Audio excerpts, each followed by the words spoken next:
ગીર સોમનાથમાં ટેકાના ભાવે ઘઉંની ખરીદી ગોકળ ગતિએ ચાલતી હોવાથી ખેડૂતોમાં આક્રોશ ફાટી નીકળ્યો છે। ગીર સોમનાથ જિલ્લાના કુલ 4695 ખેડૂતોએ ટેકાના ભાવે ઘઉં વેચવા રજીસ્ટ્રેશન કરાવ્યું। અત્યાર સુધીમાં જિલ્લામાંથી માત્ર 471 ખેડૂતો પાસેથી જ ઘઉંની ખરીદી થઈ શકી છે, જ્યારે 3972 ખેડૂતો હજુ પણ ટેકાના ભાવે મગફળી વેચવાની રાહ જોઈ રહ્યા છે।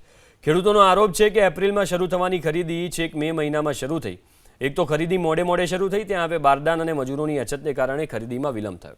लांबा समय सुधी खरीद प्रक्रिया बंद रहता ना छूटके केटलाक खेडूतो तो खुल्ला भावे घऊं वेचवा मजबूर बन्या। हाल तो समग्र मामले भारतीय किसान संघे मुख्यमंत्री और कृषि मंत्री ने लिखित रजूआत करी तात्कालिक उकेल लावा मांग करी छे। अहींया जोईए तो नथी बारदाननी व्यवस्था अने मजूर पण बहु ओछा है, तो अत्यार सुधीमां 250 जेटला खेडूतोना घऊं लेवायेला है।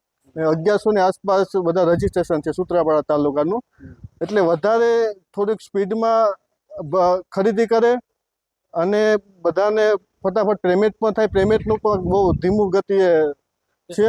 પાંચમા મહિનામાં એક તો ખરીદીની શરૂઆત કરી, એક મહિનો મોડી શરૂઆત કરી અને અત્યારે પણ જ્યારે પણ રજૂઆત કરીએ ત્યારે મજૂર નથી, ગોડાઉન નથી, એવા બહાના કાઢી અને લેટ જ કરતા જાય। જો આ પ્રમાણે જો આંકડાકીય માહિતી આપણે જોઈએ તો તાલાળા તાલુકામાં 460 જેવા ખેડૂતો રજીસ્ટ્રેશન કરેલું, હજી 30 થી 35 ખેડૂતોનો જ માલ જોખાણો।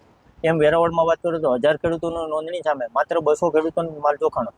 તો આ પ્રમાણે તો હજી ખરીદી ચાલુ રહે તો 6 મહિના આ ખરીદીનો અંત નહીં આવે। અને હવે ખેડૂતો એવું મૂંઝવણમાં મુકાણા છે કે માથે ચોમાસાનું સિઝન આવી રહી છે, ખેડૂતોને વાવેતર કરવું છે।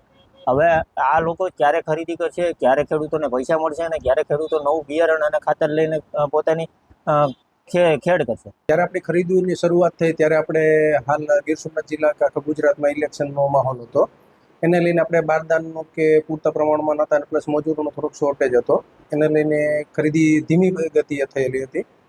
અત્યારે હાલ આપણે ગીર સોમનાથ જિલ્લામાં આજની તારીખે 47,000 બારદાન અવેલેબલ છે અને પ્લસ તેમજ તમામ ગોડાઉન કેન્દ્રો ખાતે તેમજ ખરીદ કેન્દ્રો ખાતે પૂરતી પ્રમાણમાં મજૂરોની વ્યવસ્થા કરી દેવામાં આવી છે, એટલે કે આ કાલથી જ આપણે ખરીદી ફૂલ ફેઝમાં શરૂ થઈ જશે।